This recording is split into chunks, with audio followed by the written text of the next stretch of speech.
I jumped off the building.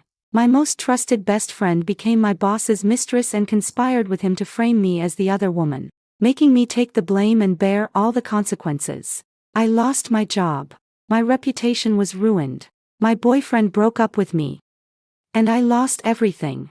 So I jumped from the 26th floor. When I opened my eyes again, I had gone back 1 month in time. My phone showed June 12th. 5:28 p.m. There were 2 minutes left before she rang my doorbell. 3 minutes and 42 seconds before she would smile and borrow my phone to fabricate chat records of me seducing our boss. 30 days before I would be disgraced again, abandoned by everyone, and jump from the same place once more.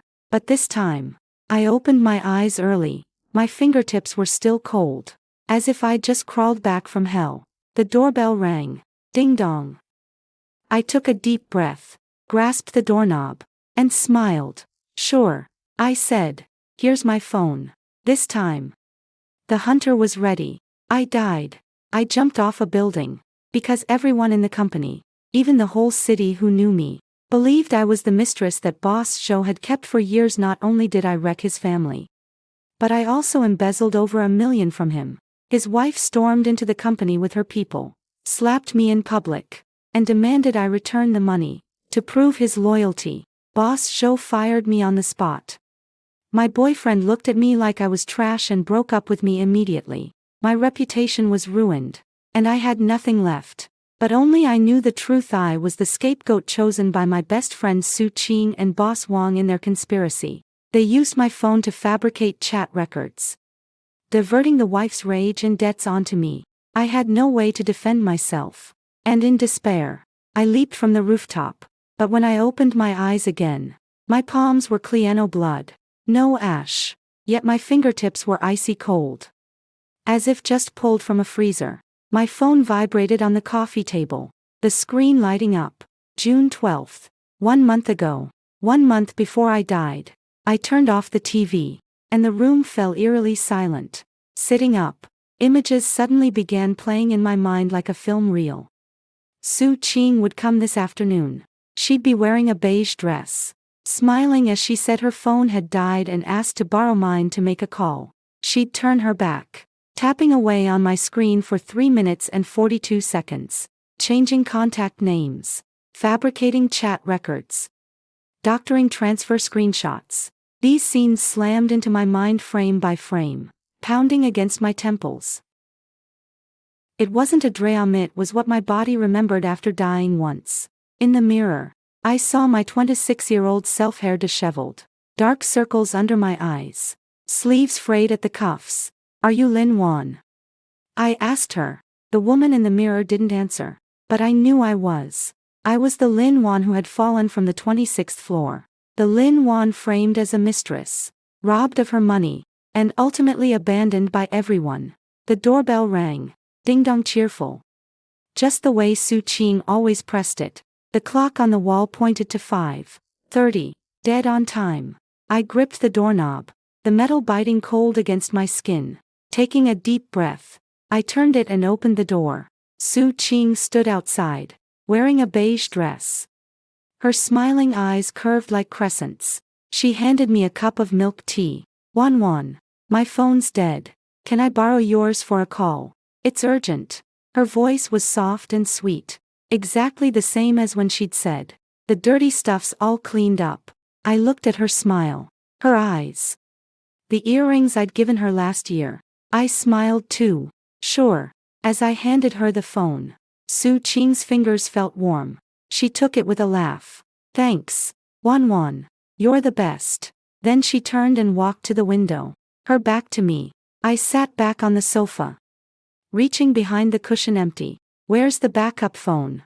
Then I remembered in this past life, I hadn't prepared a backup at this point. All I could do was watch. The memories of death began rewinding in my mind. She'd unlock it first.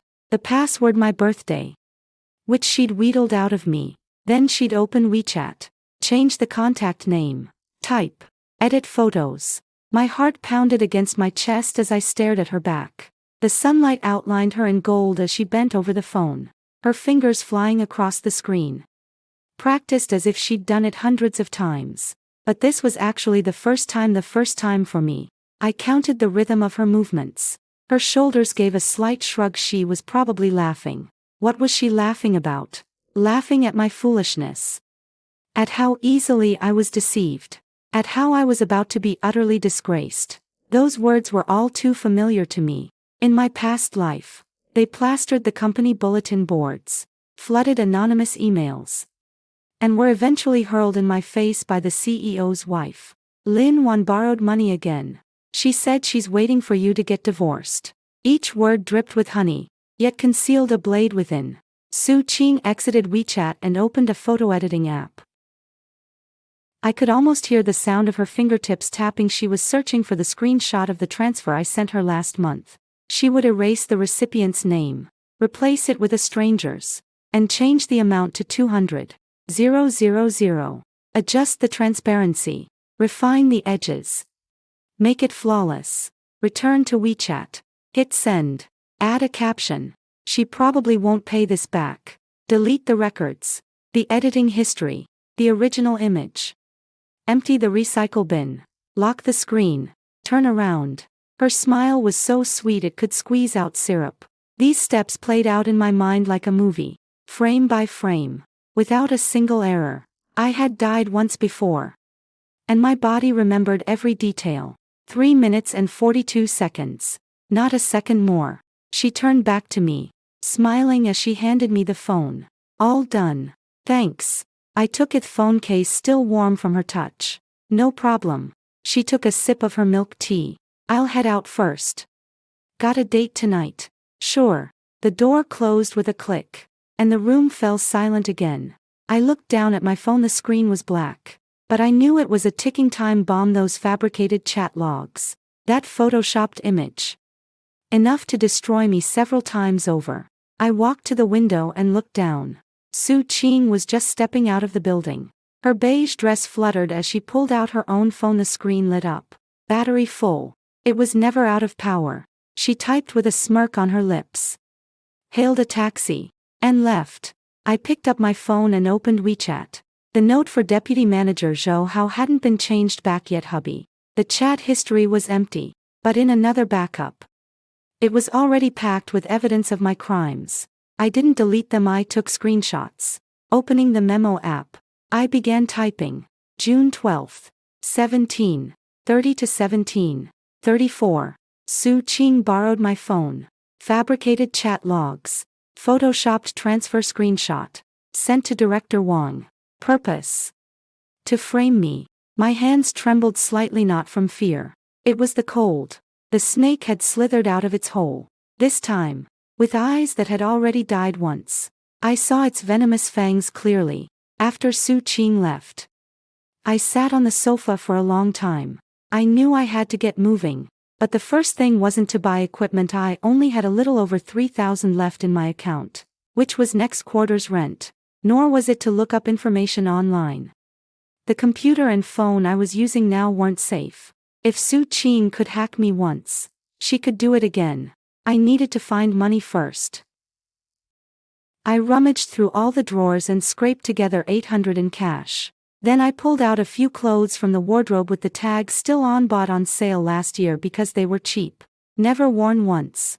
I took photos and listed them on a second-hand platform, pricing them so low it hurt. By the time I finished, it was already dark. I boiled a bowl of noodles, plain water and noodles. Not even an egg added. As I ate, tears suddenly fell into the bowl. I wasn't crying because I felt sorry for myself. It was hatred. Hatred for that fool Lin Wan in my past life. For trusting Su Qing so blindly. Hatred for myself now. For having no money in my account. Not even enough to buy a voice recorder. My phone vibrated. It was Chen just sending a video call. I wiped my face and answered. His camera wobbled a bit, revealing the white walls of his rented room and a pile of instant noodle containers. Wan, have you eaten? Yes, I said, my voice a little hoarse. What's wrong? You look terrible. Maybe I'm catching a cold. He rambled on about wedding photos, sending me a few links. I clicked on them. The beach set looked nice. White sand and blue sky. The bride smiling with pearly teeth. In my past life. We'd taken that set too. The day after the shoot. My scandal broke. And Chenja broke up with me 48 hours later. What do you think? He asked. Anything's fine. I said. He said something else I didn't quite catch. My eyes fixed on his behind his glasses, so sincere. So full of love for me. At least for now. But I knew that once those fabricated chat logs were exposed. Once the whole company called me a homewrecker and a gold digger. He'd believe it too. Then he'd be hurt. Then disappointed. Then leave. That's human nature. I didn't blame him. I blamed myself for in my past life. I'd been so devastated by this inevitable betrayal. Chenja. I suddenly interrupted him. What if one day you realize I'm not as good as you think? He paused for a moment. What are you talking about? Just asking. Then I'd still love you. He laughed. Love means accepting everything, doesn't it? I nodded and said nothing. After ending the video call, I wrote in my notebook. Chenja. Programmer. Proficient in Python. In my past life. He helped Su Qing set up secondary verification for her cloud storage. Can be used. My pen stopped there. The ink bled into a small dot on the paper. Like a black tear. I knew what I was doing. I was turning a living person into a variable. A tool. A line of code in my revenge plan. But what else could I do? Should I play the fool again? Jump off a building again? Closing the notebook, I walked to the window. In the distance, a few floors of an office building were lit, one of which was Mr. Wang's office. Su Qing was probably there now, lying in his arms, discussing how to deceive me tonight. A car passed below, its headlights sweeping across my window, fleeting like a reminder. Night has fallen. It's time to act. 3 days later, the second-hand clothes sold for $1,200, combined with what I had before. I scraped together $2,000. I spent the afternoon wandering around the electronics market and finally bought the cheapest voice recorder, 300 yuan, with only 8 hours of battery life. Then I bought a second-hand mini camera disguised as a power bank. With such poor resolution it could barely capture silhouettes. The shop owner, a balding middle-aged man, muttered as he packed the items. What's a young girl like you buying these for? Catching a cheating partner. I stayed silent. He glanced at me and suddenly lowered his voice. If you're serious about catching someone, I've got better stuff here, more discreet. Longer battery life. No need. I cut him off. I knew he was probing. Places like this. People selling these things. They all dabble in the gray areas. Leaving the electronics market.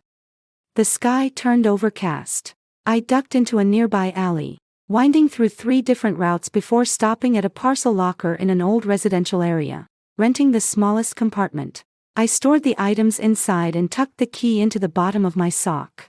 After finishing, I leaned against the wall, panting. My heart was pounding, my palms drenched in sweat, not from nerves, but from poverty.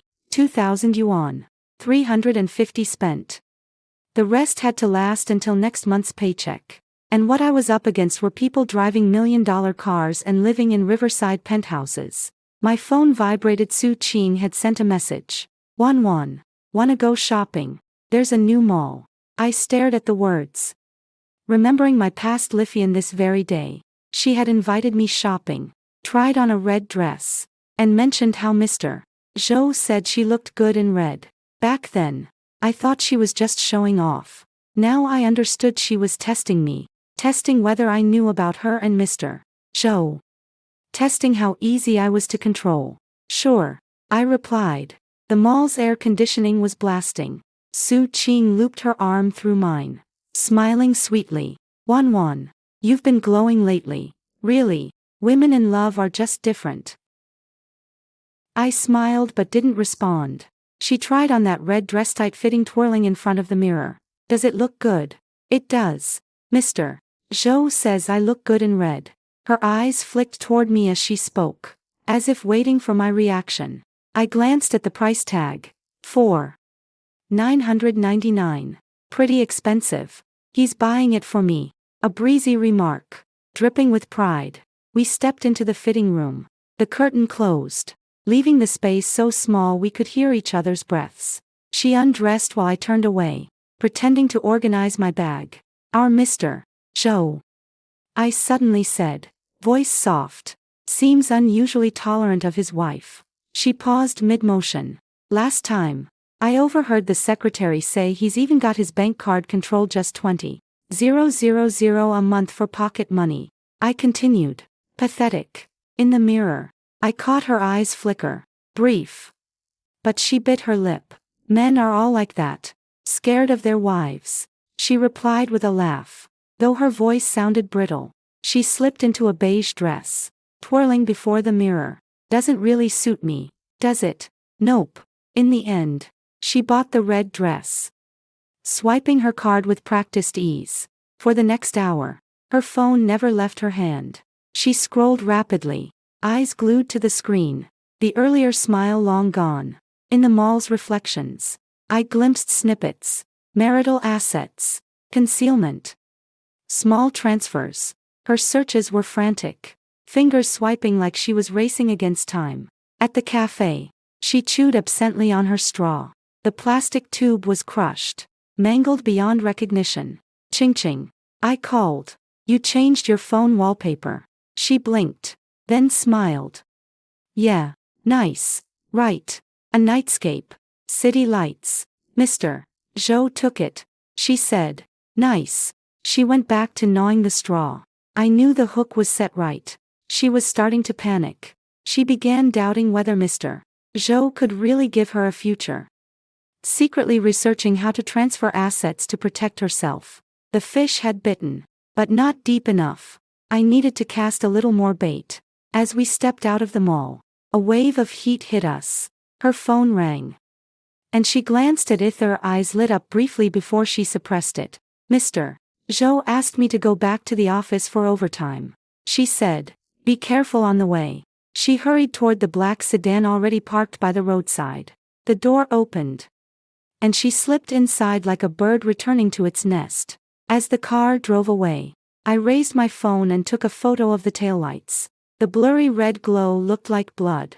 I knew this was just the beginning. Let her panic all she wanted. I had my own work to do.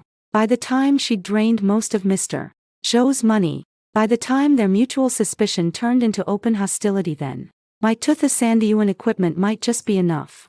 After all, you don't need a knife to kill someone. A brain will do. Day 10 of my rebirth. At the office, I noticed Su Qing observing me, not the way a close friend would, but with scrutiny, like inspecting a flawed product, deciding whether to return it. At lunch in the cafeteria, she sat across from me, chopsticks picking at greens while her eyes fixed on my face. "Wan, you seem different lately." "Do I?" "Your eyes." She smiled, colder than before. "Maybe I haven't been sleeping well." "True. Your dark circles are pretty bad."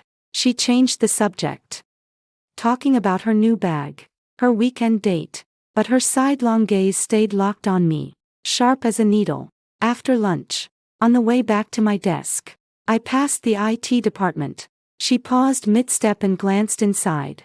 Shaoli from IT happened to look up, saw her, and flushed instantly, his eyes darting away. Su Qing smiled at him, her lips curving with precision just enough to reveal exactly 8 teeth. Shaoli froze completely. I pretended not to notice and returned to my seat. There was a new email sitting in my work inbox, sent by the admin department. It said the company was testing a new monitoring system and had randomly selected a few computers to install the beta version. My name was on the list. The sender was Su Qing. I stared at the screen for 3 seconds before replying. Received. I agree to participate. Sent. In the afternoon, Shaoli arrived, carrying a laptop, the tips of his ears still red. "Sister Lin, I'm here to install the test software," he said, his voice a little shaky. I stood up and moved aside. "Thanks for your trouble." He sat down, his fingers flying across the keyboard, his eyes avoiding mine, fixed on the screen. I stood beside him, watching lines of code scroll across the interface. He was installing a background program disguised as a system log service. But I knew what it really was, a remote access Trojan designed to steal WeChat chat logs. In my past life, this Trojan had stolen all my conversations with clients, which she later photoshopped into flirtatious records. Shaoli worked quickly, finishing in 10 minutes. He stood up and said, "Done.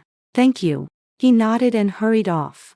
As if fleeing, I sat down and opened the task manager, found the new process, System Log Monitor, EXE. Its memory usage was minimal, like a spider quietly lurking deep in the system. I didn't close it. Instead, I opened my browser and typed into the search bar, "How to prove WeChat chat records are fabricated." Hit enter.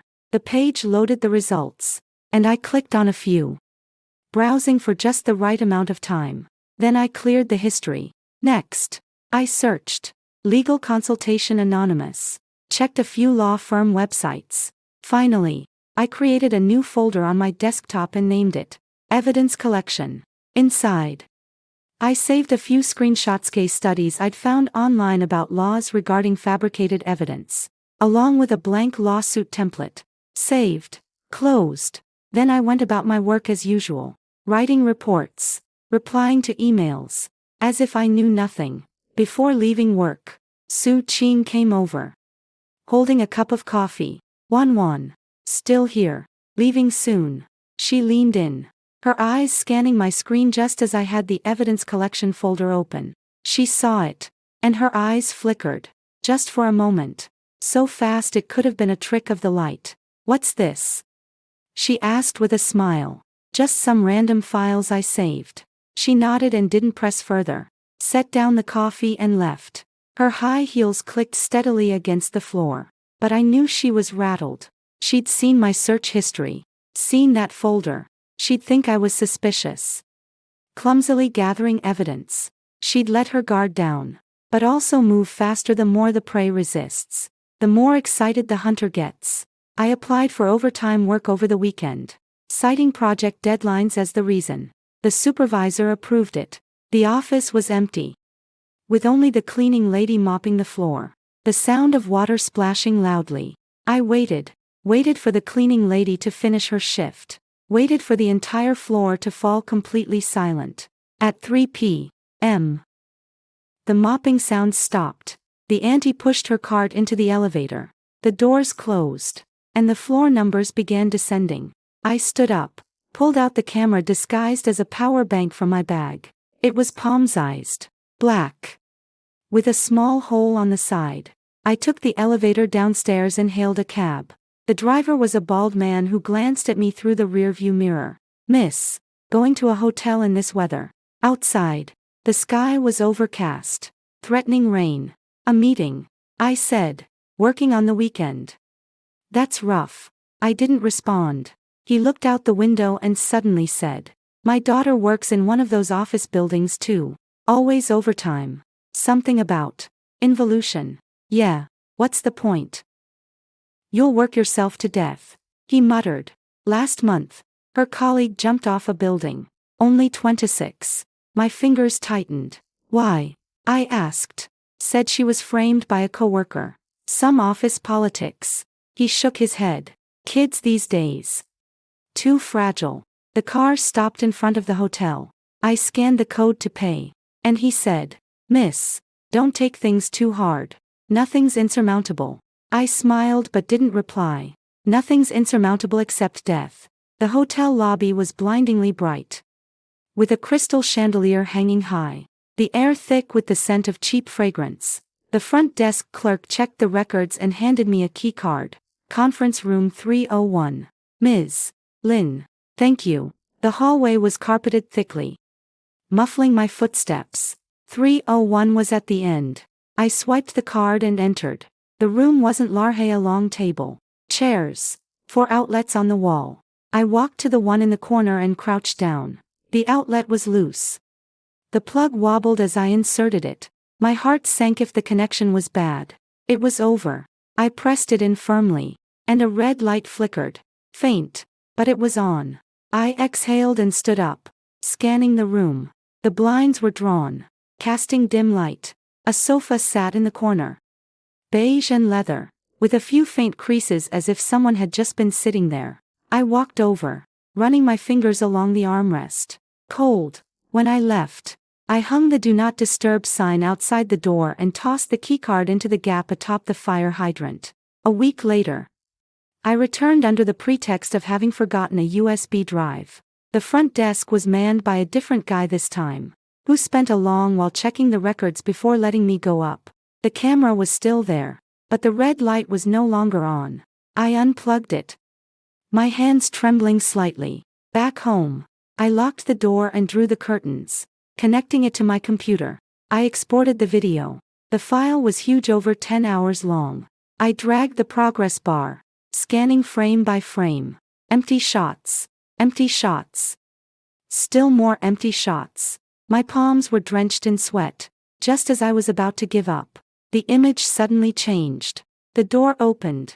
Su Qing entered first, wearing a red dress and high heels, a small bag in her hand.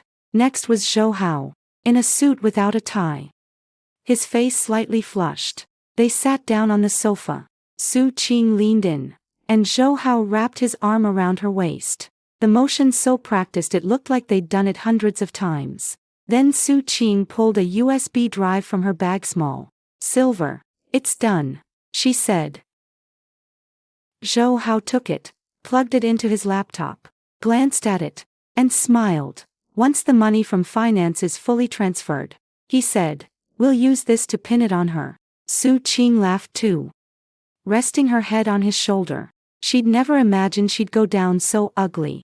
Zhou Hao stroked her hair. "I trust you to handle things." At this point in the footage, I hit pause. The screen froze on Zhou Hao's smiling face, warm, polished, the smile of an elite. But his eyes were cold as ice. I stared at it for a long time. Then I took a screenshot and saved it. I named the file Evidence-01. The next day, I called in sick, citing acute gastroenteritis. My supervisor sounded displeased over the phone. "Lin Wan, this is your third time taking leave this month. I'm sorry. I'm really not feeling well. Who's going to take responsibility if the project falls behind?" I clutched my stomach, my voice weak. "I'll make up for it. I promise," he sighed and hung up. I set down the phone, and the pained expression vanished from my face. I opened my laptop and searched for Li Wan charity interview. She was Zhou Hao's wife and a director of a local nonprofit foundation. In my past life, I'd only seen her in the news wearing a Chanel suit, pearl earrings, smiling with impeccable grace. An interview appointment required an introductory letter. I didn't have one. After some thought, I registered a new email and called the foundation using a temporary number. "I'm a reporter from Finance Weekly and would like to do a feature on corporate social responsibility." The person who answered was a young girl with a sweet voice. "Do you have an appointment?" "No, but we can provide in-depth coverage, which would be very beneficial for the foundation's publicity." She hesitated for a moment. "Let me check with my supervisor." 10 minutes later, she called back. "Tomorrow at 3 p.m. Director Li Wan is available." Success. I hung up the phone, my palms slightly damp. The next afternoon, I arrived at the cafe half an hour early, dressed in a white shirt and black trousers, with a pair of non-prescription glasses. I certainly looked the part of a journalist. Li Wan arrived punctually. She wore a Chanel suit and pearl earrings, just like in the photos, but there were faint dark circles under her eyes, not entirely concealed by her foundation. I placed the recorder, actually just a second-hand recording device, on the table. "Director Li, thank you for making time."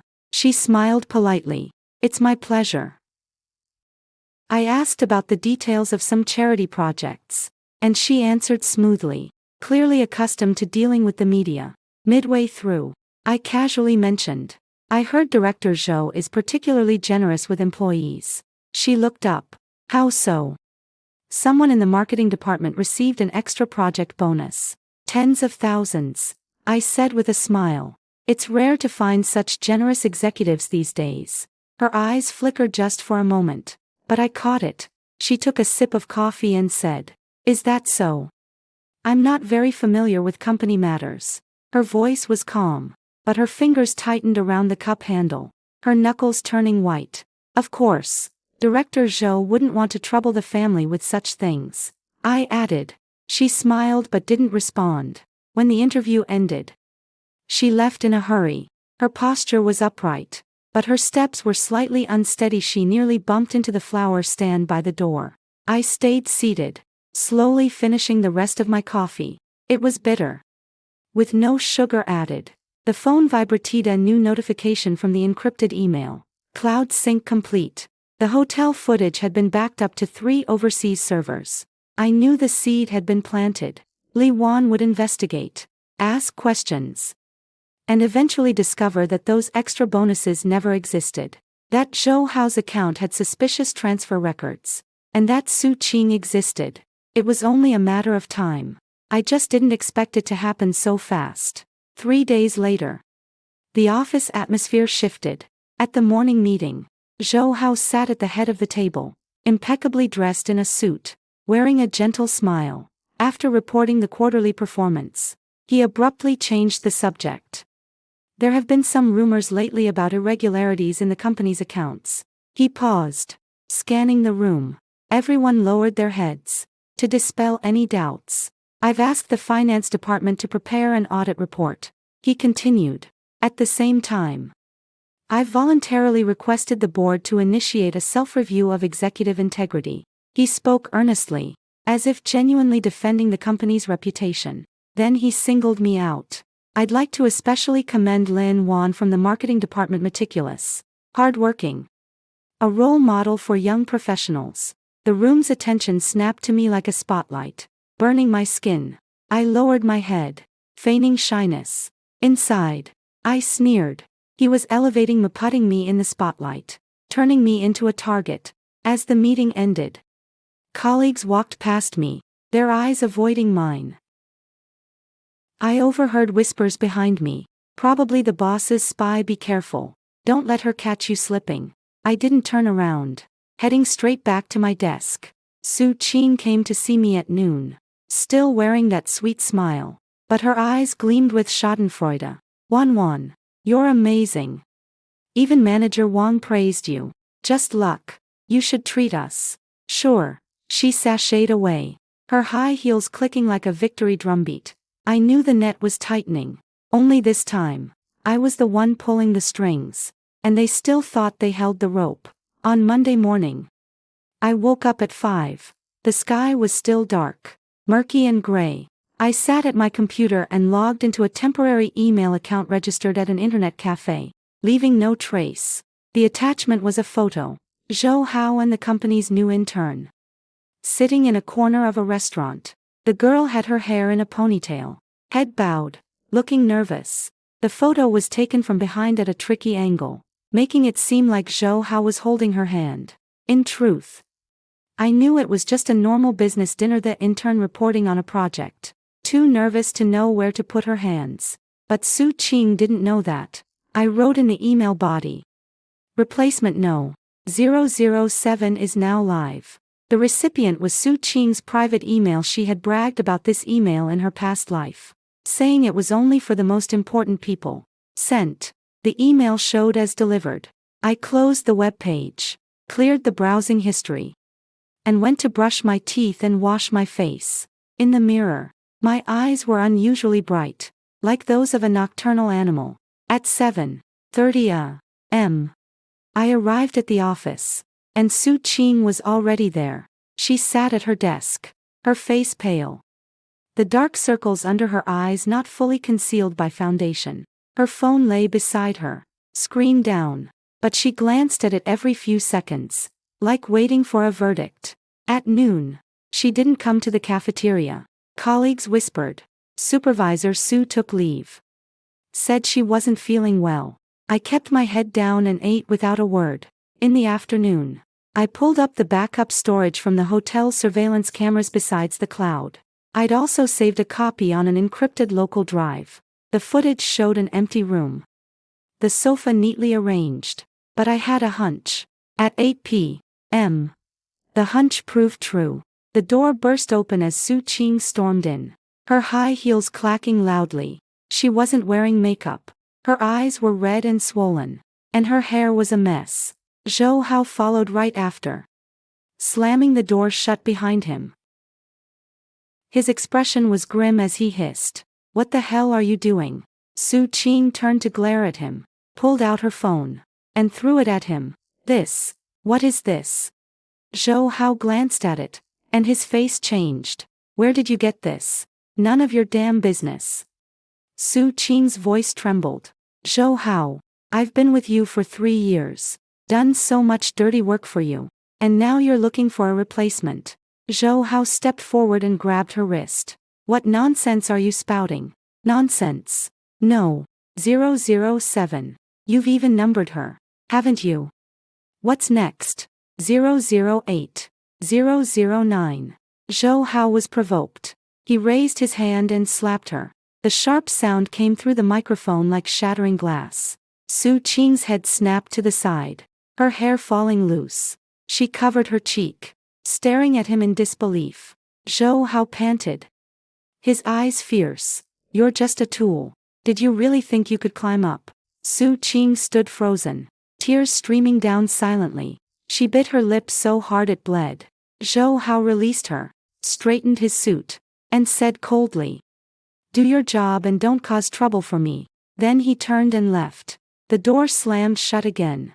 Su Qing was the only one left in the room. She slowly slid to the floor, hugging her knees, her shoulders trembling like a child on the verge of collapse. With her head lowered, she muttered to herself in a faint voice, yet every word was clearly captured by the microphone. "I still have your dirty secrets. You transferred assets to that offshore shell company, Kevin Capital, registered in the BVI. I remember it all. I remember it all." She repeated it several times, as if trying to bolster her own courage or perhaps casting a curse. I stared at the screen, my fingers flying across the keyboard as I extracted the audio clip.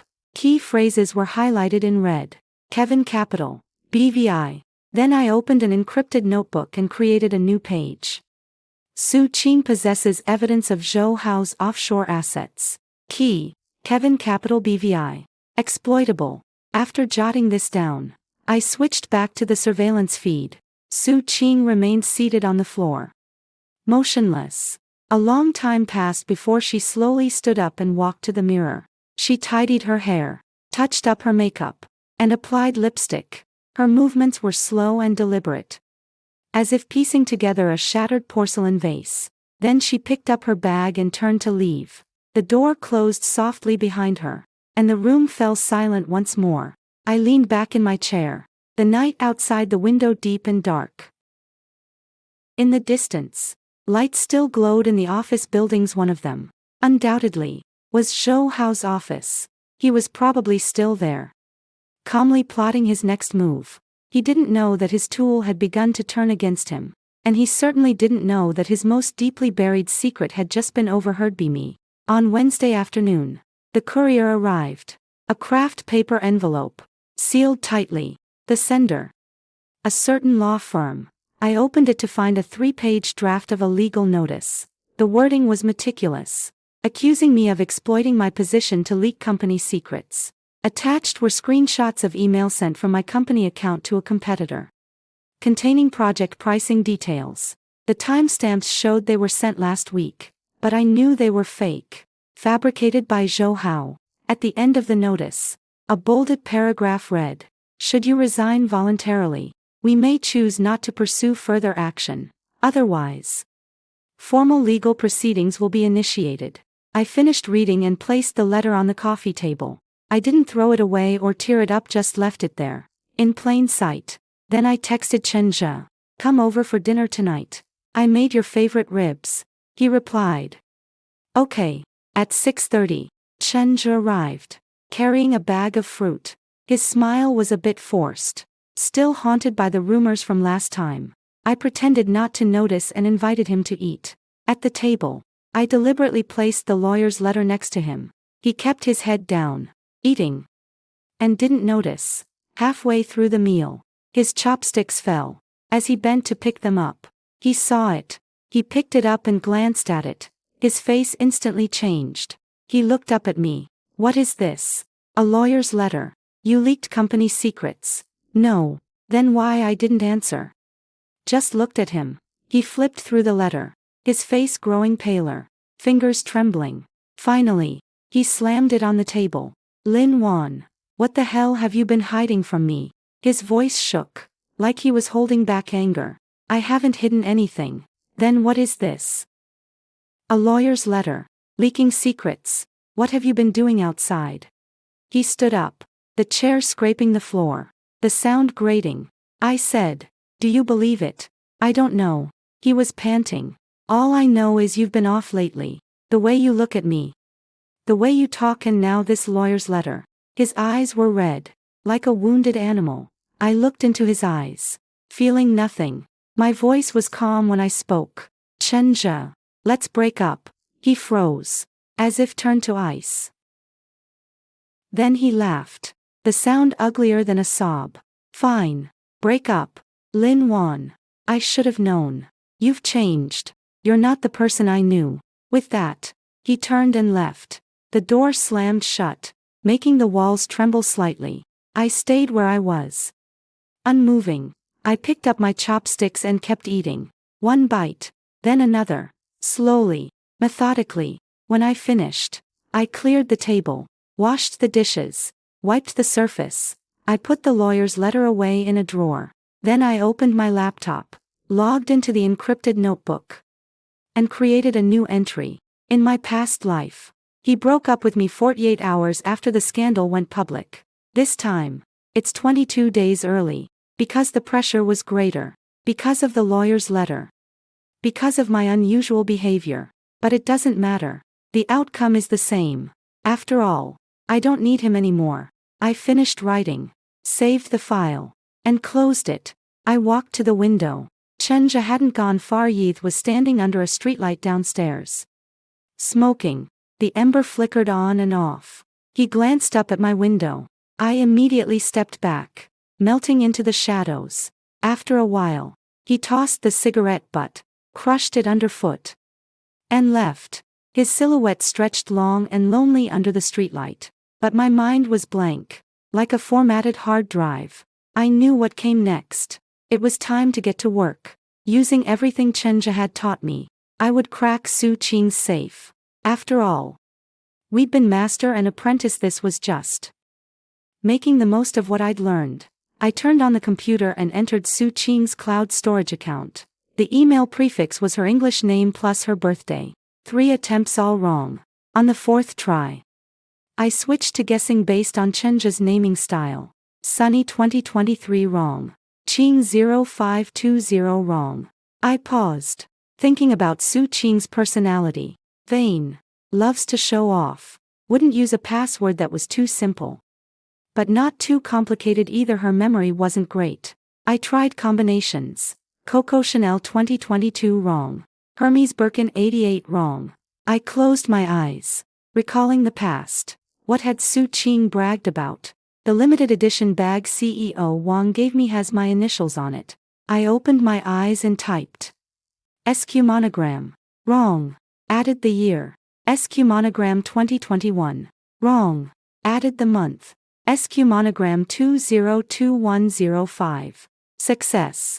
The interface refreshed, revealing the cloud storage homepage. Folders were neatly arranged. Work. Private. Photos. Backup. I clicked on private. Inside was an encrypted folder labeled diary. The password hint. The most important day. I tried the date. Su Qing and Zhou Hao first checked into a hotel wrong. Zhou Hao's birthday wrong. The anniversary of when they met wrong. Frustration flickered, but I quickly calmed down. The most important day. For Su Qing. What was it? Not love. Not anniversaries. Money. Class mobility. I entered the closing date of the first apartment Zhou Hao gave her. Unlocked. The folder opened, revealing densely packed documents. I clicked on the first one. 2021. 3. 15 Grand Hyatt Hotel 2806. The contents were terrifyingly detailed. Time. Location. Conversations. Even what kind of underwear Zhou Hao wore. And how she felt about it. He was gentle today. Said he'd get a divorce. But I saw his phone wallpaper was still his daughter. Disgusting. I scrolled through page after page. 3 years. Hundreds of encounters. Hotels. Conference rooms. Cars. The company warehouse. All recorded. Like a filthy ledger. I took screenshots of everything and saved them. Exit. Open the backup folder. Inside is an Excel file named Assets. Open it. It's a screenshot of transaction records. Show how transferred money in batches through Su Qing's overseas account. Each transaction under 50,000, totaling over 8 million. Recipient. Kevin Capital. Note. Consulting fee. Screenshot. Save. Next. Open another folder named Lin Wan. Inside is a PDF. Psychiatric evaluation report. Forged. The official seal is photoshopped. The doctor's signature is fake. Conclusion. Paranoid schizophrenia. Recommendation. Involuntary treatment. I sneer. Screenshot. Finally. Open the chat logs folder and scroll to the WeChat backup with Su Qing. The most recent message. Su Qing. Is that surveillance software installed yet? Shaoli. Done. Lin Wan didn't notice. Su Qing. Good boy. I'll treat you to dinner this weekend. Shaoli. Qingjie. Su Qing. What is it? Shaoli. I like you. Su Qing. Silly. I like you too. Followed by a string of flirtatious emojis. Capture. Save. Pack all the files. Compress. Encrypt. And upload them to 3 overseas servers. Sync complete. I lean back in my chair, hands slightly trembling, not from fear, but excitement, like a hunter finally finding the den. Seeing how much prey is inside. Open the encrypted notebook. Create a new entry. Nuclear evidence secured. 1. Affair diary. Complete with times and locations. 2. Asset transfer records. Via Su Qing's account. 3. Forged psychiatric evaluation report. 4. Flirtatious chat logs between Su Qing and IT Shaoli, including admission of hacking my computer.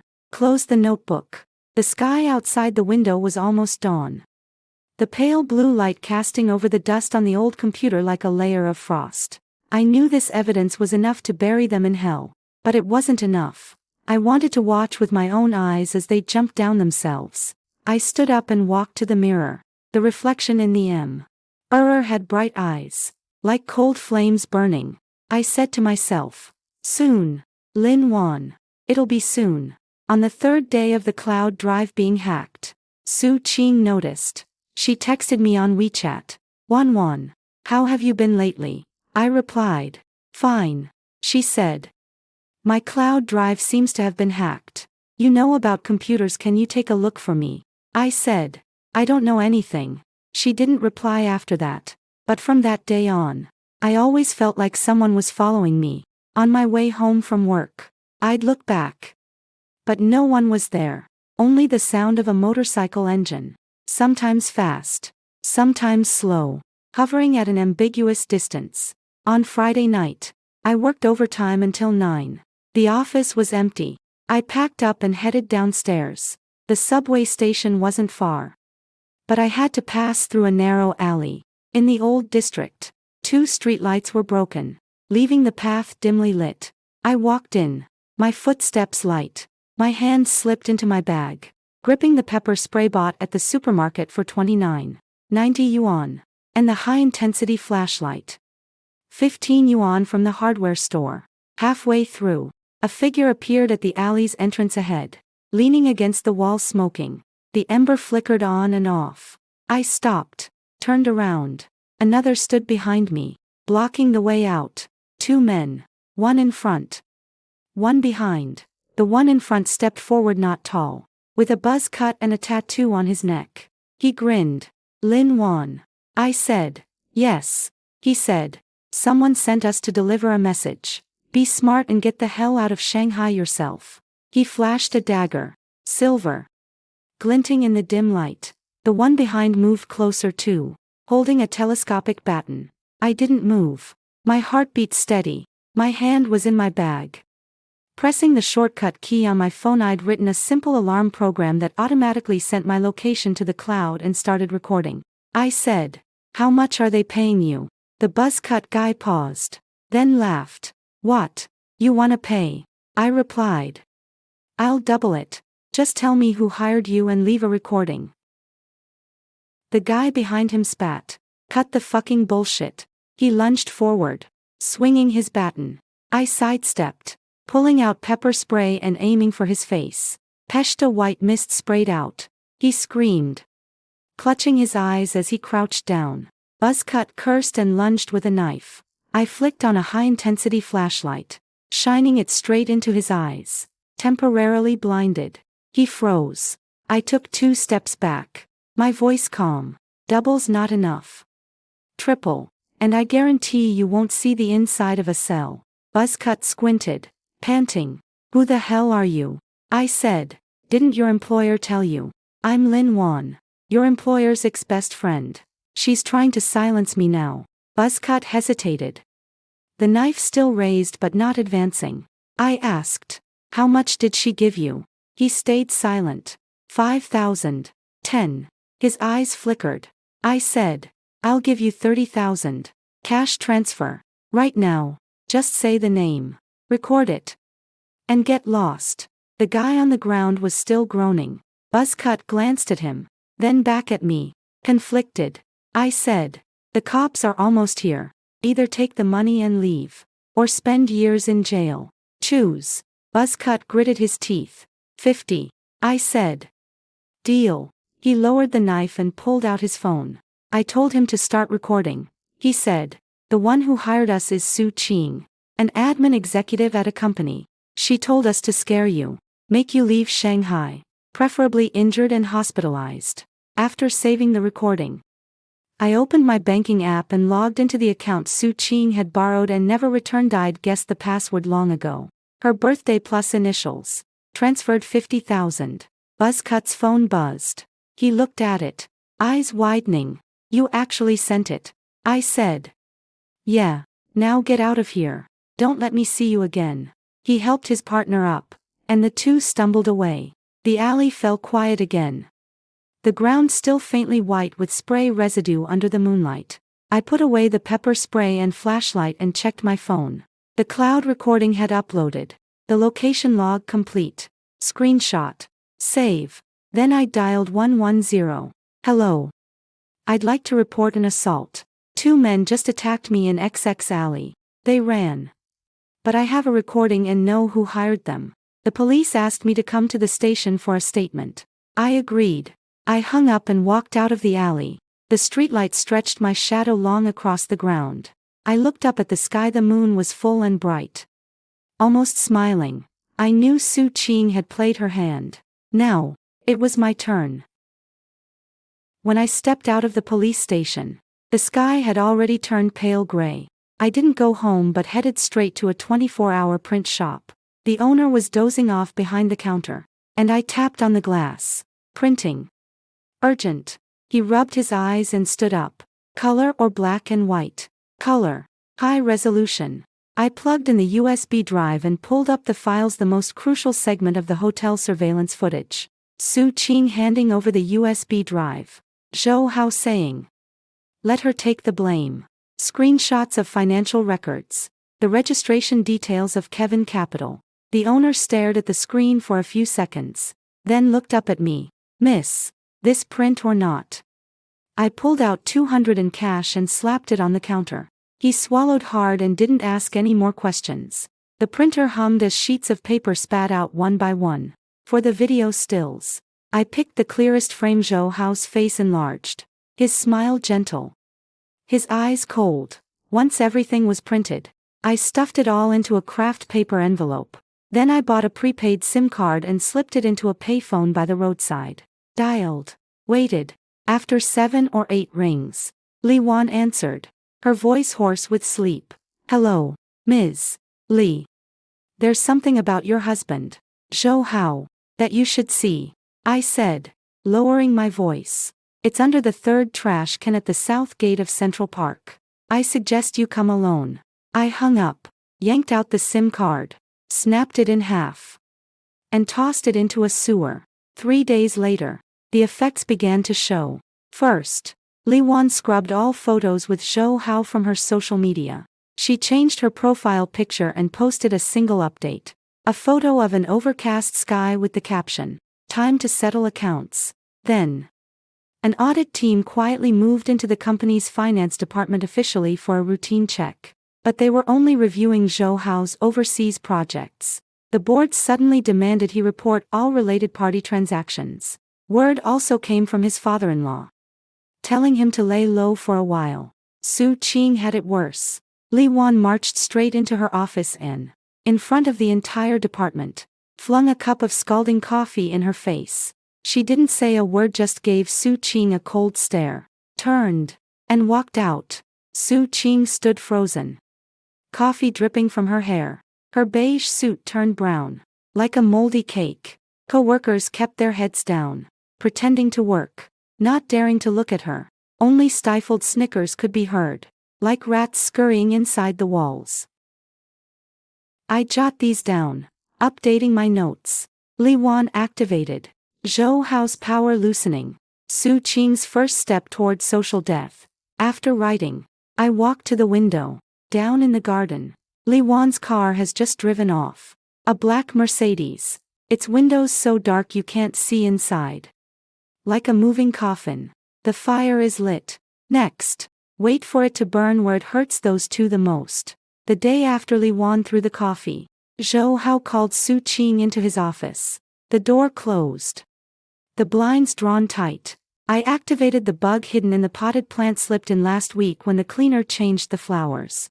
The size of a button. After the static, Zhou Hao's voice, hushed but icy.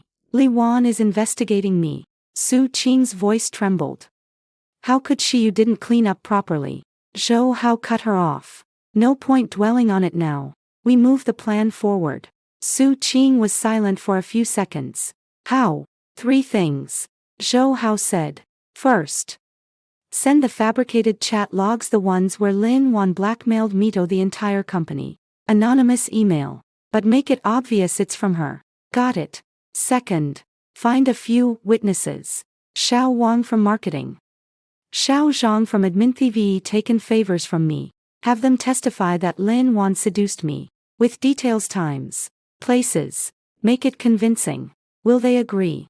If they don't, Zhou Hao sneered. Tell them it's either that or they're out.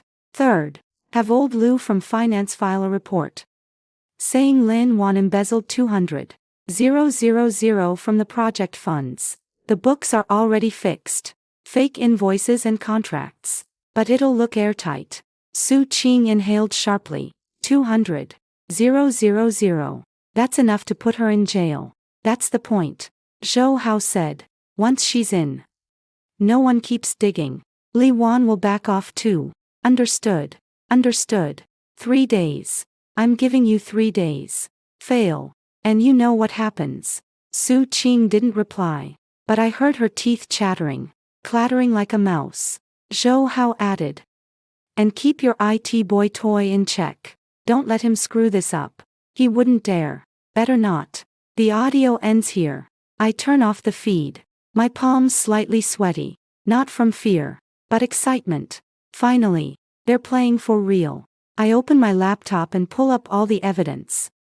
Hotel footage, cloud-stored diaries, financial records, fake psychiatric reports, recordings of hired thugs, the surveillance logs from just now. I cross-check, categorize, and annotate the timeline. Then I start drafting the counterattack. Step 1. Strike first. Before they send the email, anonymously post selected excerpts of Su Qing and Zhou Hao's affair diary to the company's middle management group. Step 2. Anonymously mail Zhou Hao's asset transfer records to the Tax Bureau and Economic Crime Division. Step 3. Hand over Su Qing's recordings of hiring thugs and the transfer records to the police. Step 4. Leak the evidence of the fake psychiatric report to the media in advance. I've already thought of the headline. Executive fakes employees' mental illness to shift blame. After finishing the proposal, I reviewed it, made a few detailed adjustments, then saved. encrypted, and uploaded it to the cloud. I scheduled the delivery for 48 hours later, just one day before their operation. I wanted their plan to collapse before it even began. After finishing all this, it was already dark. I didn't turn on the lights. Sitting in the darkness, listening to my own heartbeat. Steady, slow, like a countdown. 72 hours. 3 days. Enough time for me to do many things. And enough time for them to walk into the pit they dug themselves. I stood up and walked to the mirror. The person in the mirror had bright eyes, with a faint smile at the corner of their lips. Cold, like the edge of a blade. I knew the final showdown was about to begin. This time, I wouldn't be the one jumping off a building. It should be their turn to fall. 48 hours countdown. I woke up early, and the first thing I did was turn on my computer to compile all the evidence. Videos, audio clips, screenshots, documents all arranged chronologically. From Su Qing's first request to borrow a phone to Zhou Hao's final order to erase everything. It played out like a crime documentary. I created a simple webpage, black background, white text, resembling an obituary. Every piece of evidence was clickable, every statement traceable to its source. I set it to auto-send in 48 hours. The recipient list, the entire company's email directory, 3 industry media outlets, the tax bureau's reporting portal, and the public email of the Economic Crime Investigation Unit. Confirm. Save. The second thing was to go to the hospital. A top-tier hospital. The psychiatry department. I booked an expert appointment, scheduled for 3 p.m. The consultation room was quiet, and the female doctor looked at me gently. "How have you been lately?" "I can't sleep," I said. "My heart races. And I always feel like someone is out to harm me." She had me complete a questionnaire. I filled it out carefully, with every answer pointing to anxiety, depression, and persecutory delusions. When I finished, she reviewed the results and frowned. "You're under too much stress. You need rest." She wrote a medical certificate, black on white. Acute stress reaction. Recommended leave for treatment. I took it, thanked her, and left. Stepping out of the hospital, the sunlight was harsh. That certificate felt weightless in my hand, like a talisman. The third thing. Return to the company. I went straight to Zhou Hao's office. His secretary stopped me. "Lin Wan. Director Zhou is busy, he asked for me." I said. She hesitated, then let me pass. I knocked on the door, and a voice inside said, "Come in." Pushing the door open, I saw Zhou Hao seated behind his desk. He looked up at me, his gaze icy. "What is it?" I walked over and stood in front of his desk without sitting down. "Director Wang," I said, "do you know why some traps hurt the hunter more than the prey?" He frowned. "What do you mean?" "Because the hunter thinks he's at the top," I said, staring at him. "But the ground beneath him has long been hollow." With that, I turned and walked out without waiting for his reaction. The door closed behind me, and I heard something heavy hit the wall inside. A dull thud. I didn't look back. The fourth thing. Go home. I opened my phone and booked a tour for my parents. Sonia. 5 days and 4 nights. Luxury package. Paid. Tickets issued. Then I sent them a text. "Dad. Mom. I've got an important project these days and can't get away. I booked you a tour. You leave tomorrow. Have fun. And I'll have a surprise for you when you get back." The message sent. And 3 seconds later, my mom called. Her voice was worried. "Wan, are you okay?" "I'm fine. Just busy. Don't overwork yourself." "Okay." After hanging up, I sat on the sofa. The room was quiet. Outside, the sky darkened, and the twilight light seeped in angered, like blood. I stood up, went to the kitchen, and made myself a bowl of noodles, added an egg, ate it slowly, washed the dishes, wiped the table. Then I returned to my computer and checked that webpage one last time. The timeline was clear, the chain of evidence complete, the send time set without error. I shut down the computer, stood up, and walked to the window. The street below was bustling, everyone rushing somewhere. Home. Love. Tomorrow. Only I stood here, waiting for the fire I'd lit to catch. I knew the stage was set. The props ready, the actors in place. All that was left was for the curtain to rise. The show was about to begin. Countdown. 24 hours. At 8 a.m. My phone buzzed. A multimedia message. Sender unknown. I opened a photo. My parents stood in front of a tour bus. A Sonia hotel in the background. They were smiling. Arms linked. But in the next second, in the corner of the photo, a black car swerved out of control, scraping the front of the bus with a screech of metal. The photo was blurry. Clearly taken covertly. But my parents' terrified faces were unmistakable. Me dad shielding my mom gripping his arm tightly. Below the photo was a line of text. Next time won't be so light. Admit everything you did now. Get out of Shanghai. Or else. The rest was left unsaid. But the meaning was clear.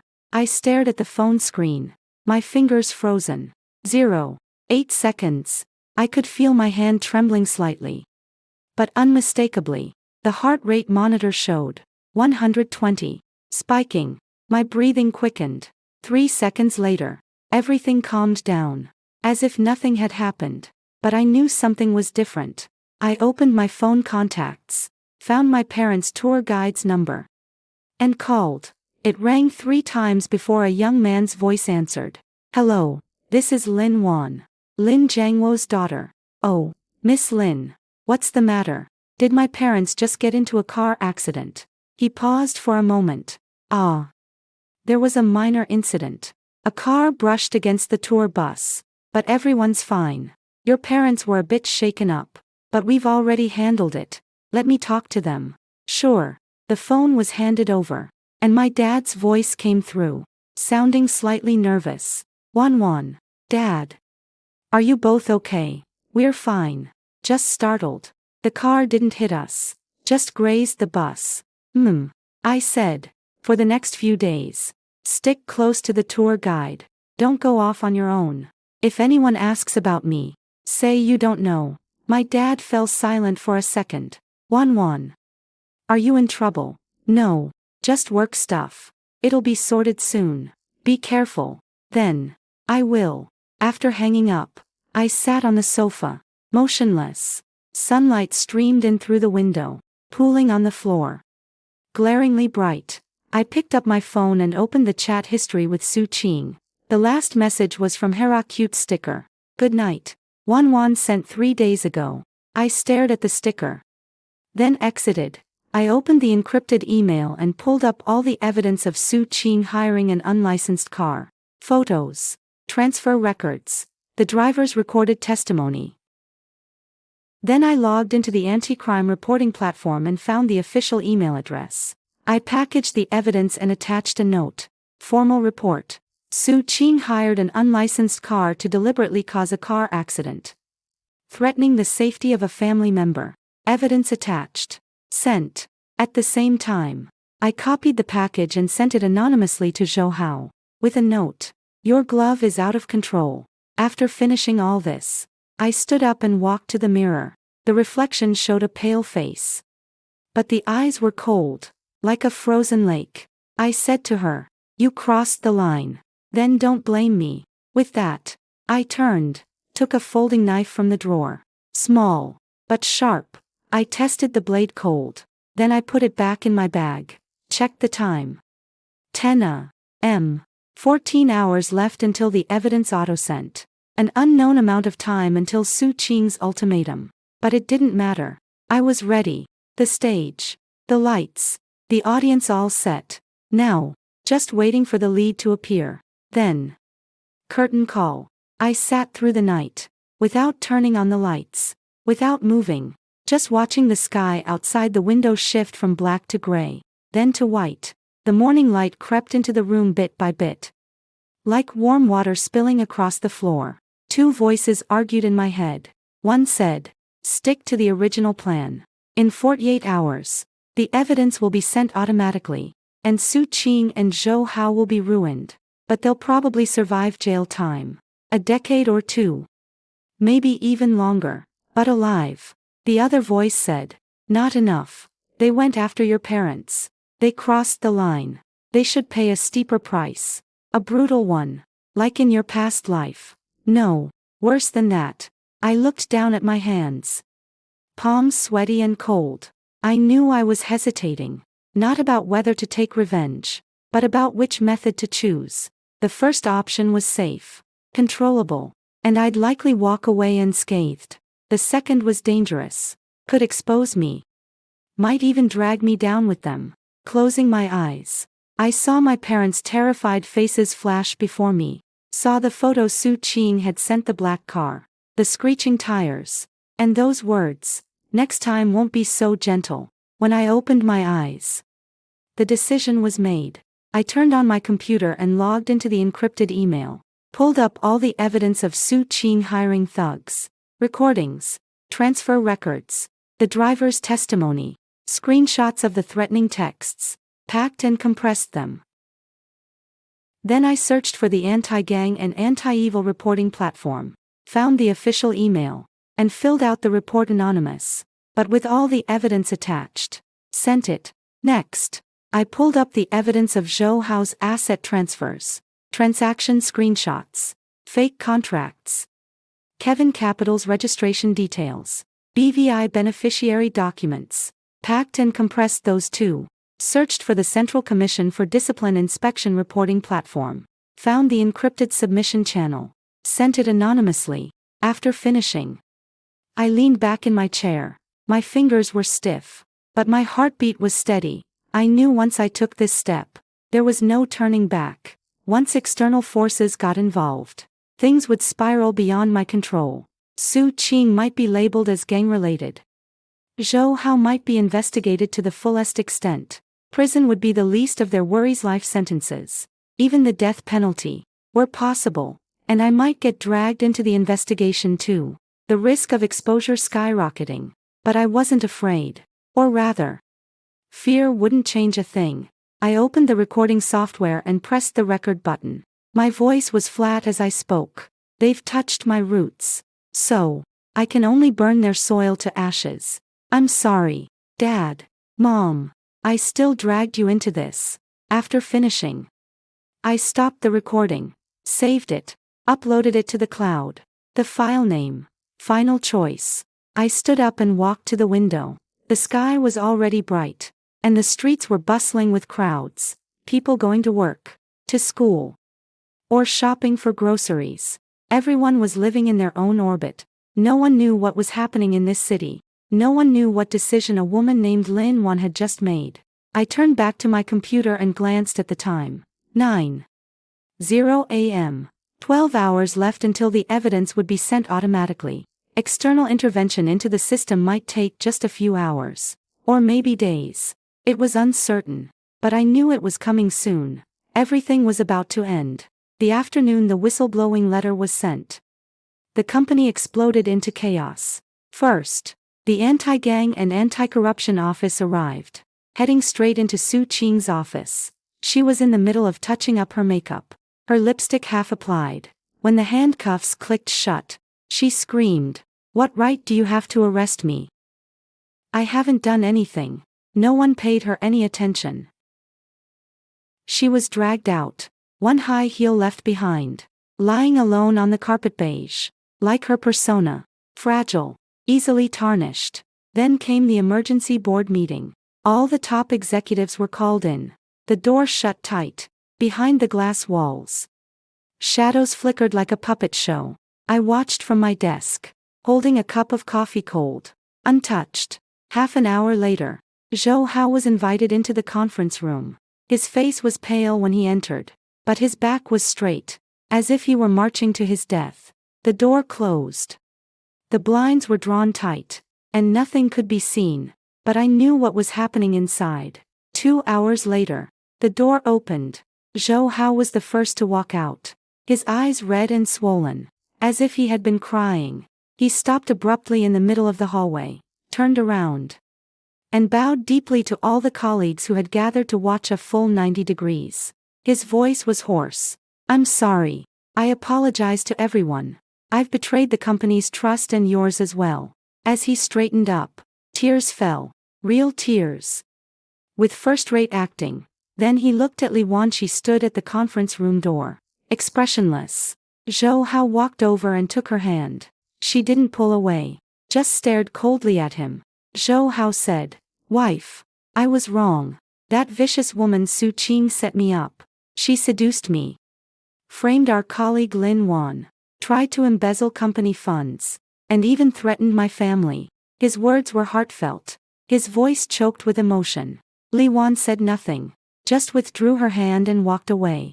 Zhou Hao froze in place. But soon, he wiped his tears and told the board members, "I'll fully cooperate with the investigation. I have evidence proving everything Su Qing did was her own doing. I'm the victim." The board members nodded and took him to another office. Temporary rest, which was essentially house arrest. I sat at my desk, listening to the murmurs around me. Oh my God. So Director Zhou was framed. Su Qing is that ruthless. Never would have guessed. Poor Lin Wan. Almost got destroyed. I lowered my head and opened my phone. There was an anonymous email in my inbox with an audio attachment, Zhou Hao's confession recording. Word for word what he'd said in the conference room. There were also screenshots of the evidence he'd provided, all showing Su Qing's unilateral actions. Fabricated chat logs, fake transfer records, forged psychiatric reports. Every piece bore only Su Qing's fingerprints. None of Zhou Hao's. Clean as a script. I smiled a cold smile. Zhou Hao was truly impressive, even betraying his accomplice with such compliance, such cleanliness. I saved the recording and encrypted it. Then I updated my notes. Zhou Hao actively betrayed Su Qing. Playing the victim. Alliance shattered. After writing, I turned off my phone, stood up and walked to the window. Down below, Su Qing was being escorted into a police car. She struggled, turning back to glare at the company building. Her eyes were venomous, like poison needles. I knew she didn't just hate me. She hated Zhou Hao too, the man who'd used her as a tool and discarded her. Now, the real show was about to begin. Two vipers, ready to turn on each other. And me. I just needed to watch. Maybe hand them a knife. 6 hours before the evidence was automatically sent, I was called into the conference room by the administrative supervisor. He said, "The board wants to understand the situation." I replied, "Okay." When I pushed the door open, the room was packed. On one side of the long table, Zhou Hao sat with his head lowered, his hand propping up his forehead as if in agony. On the other side, Su Qing was flanked by two security guards. Her handcuffs had been removed, but red marks lingered on her wrists. She stared at Zhou Hao, her eyes bloodshot. Li Wan occupied the head seat, her face ashen, fingers gripping a teacup so tightly her knuckles whitened. Beside her sat 3 board members and 2 men in plain clothes, expressionless, but their gazes razor-sharp. Economic crime investigators. As I walked in, everyone turned to look at me. Zhou Hao was the first to speak, pointing at Su Qing, his voice hoarse. He said, "She did all of this. Lin Wan is also a victim. She fabricated evidence, framed colleagues, and tried to embezzle company assets." Su Qing jerked her head up and burst into hysterical laughter, piercing like nails on a chalkboard. She flung a stack of photos onto the table, scattering them, each one showing Zhou Hao with different women. Hotel lobbies, restaurant corners, inside cars. "You told me to find a scapegoat," she shrieked. "These are your check-in records with all these women. The password for your offshore account is your son's birthday. Did you think I wouldn't find out?" Zhou Hao's face drained of color. Li Wan stood up. She walked over to Zhou Hao, raised her hand, and slapped him hard. The sound was sharp, crisp. His head snapped to the side, a trickle of blood seeping from his lip. He didn't dare move, just cupped his cheek. Li Wan glared at him, enunciating every word. "Your son's birthday. You used your son's birthday as the password for your affair account." Zhou Hao was speechless. The scene descended into chaos. Board members whispered among themselves, and the officers exchanged glances, ready to intervene.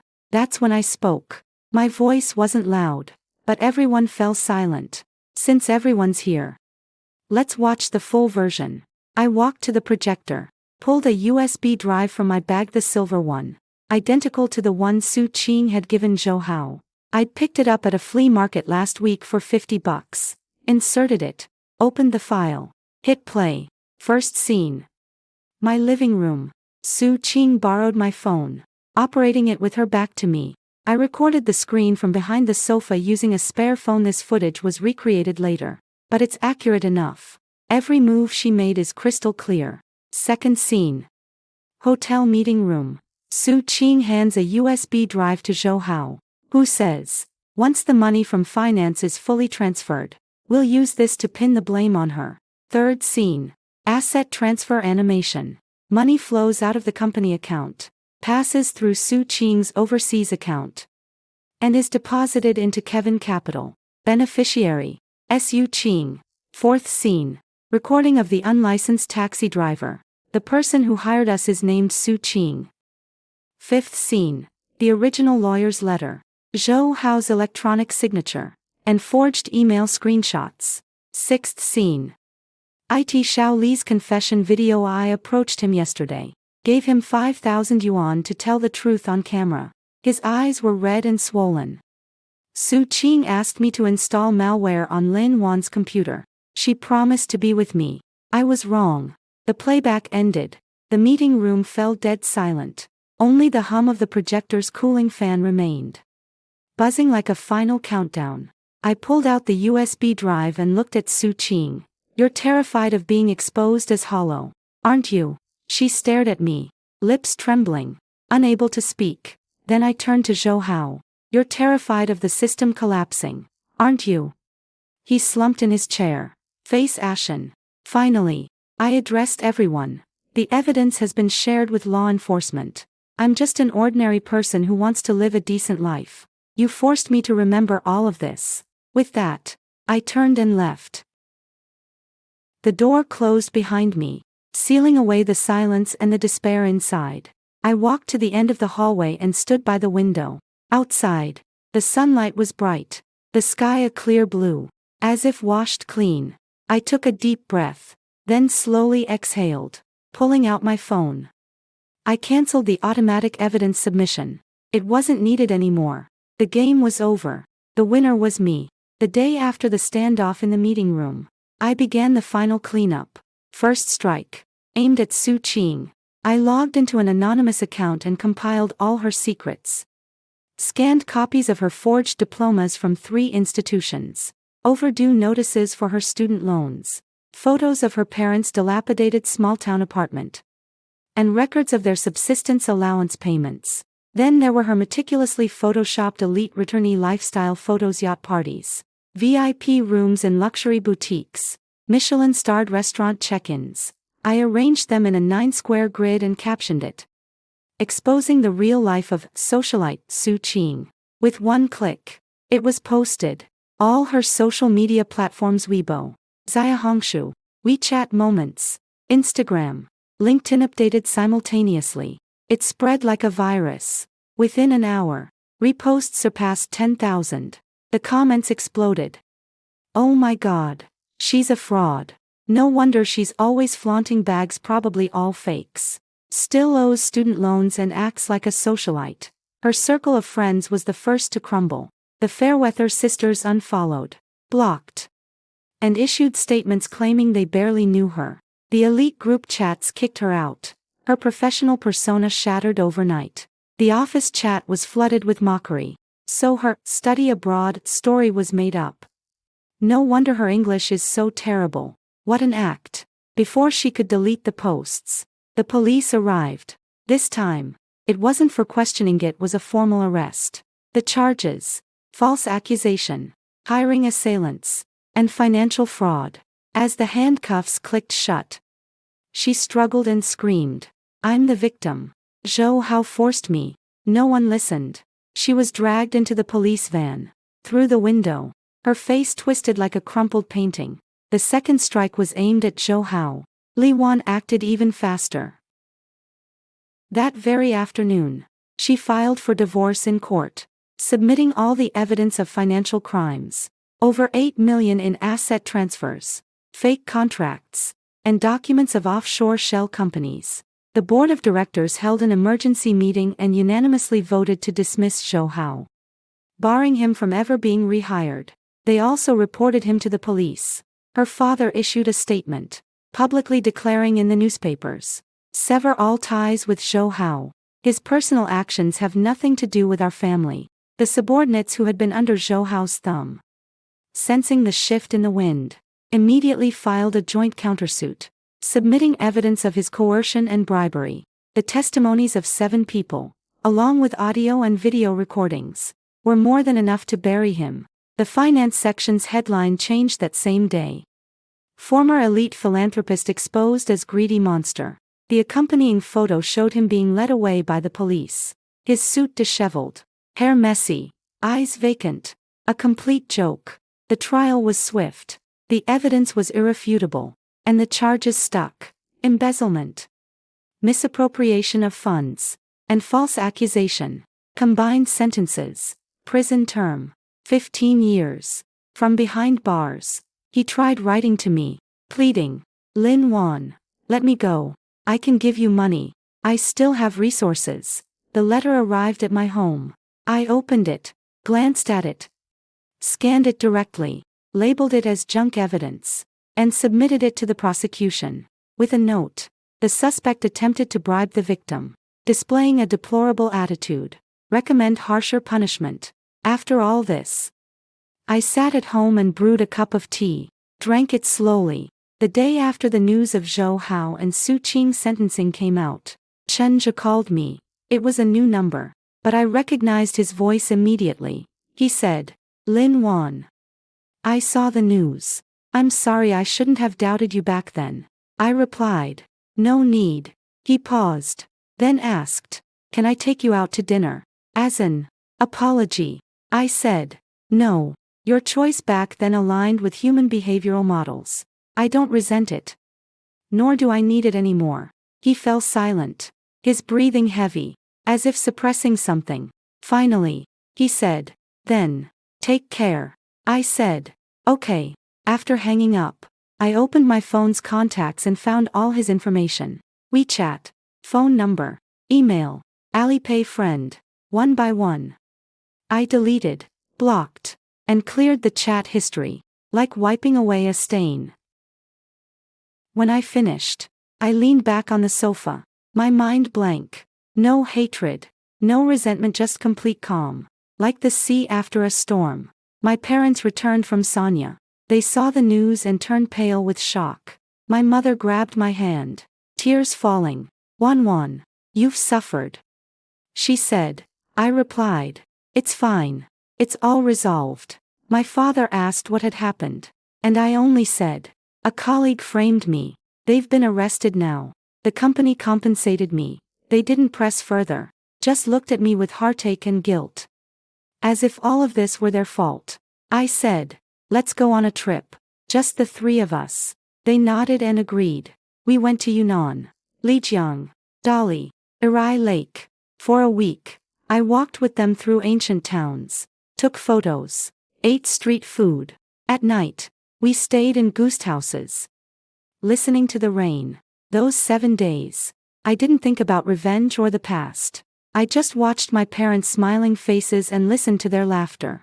Occasionally, I laughed too, not forced, genuinely. The journey ended, and I returned to Shanghai. I handed in my resignation letter. My supervisor was surprised. "Lin Wan, the company just promoted you." I said, "Thank you, but I have other plans." He didn't try to persuade me further, just signed and let me go. I packed my things and left. As I walked out of the company building, I glanced back. The glass curtain wall reflected the sunlight, glaring, like a tomb made of ice. I didn't linger, turned, and walked away, back home. I turned on my computer and logged into my futures account. The foresight from my past life memories had helped me earn a sum through several short-term trades.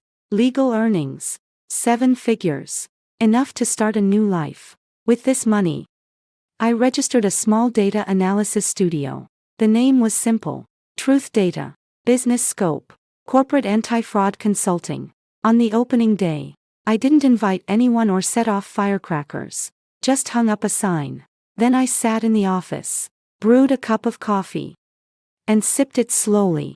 Outside the window, the leaves of the plane trees had turned yellow, rustling down in the wind like a golden rain. I knew a new life had begun. The old me had already died on that rooftop.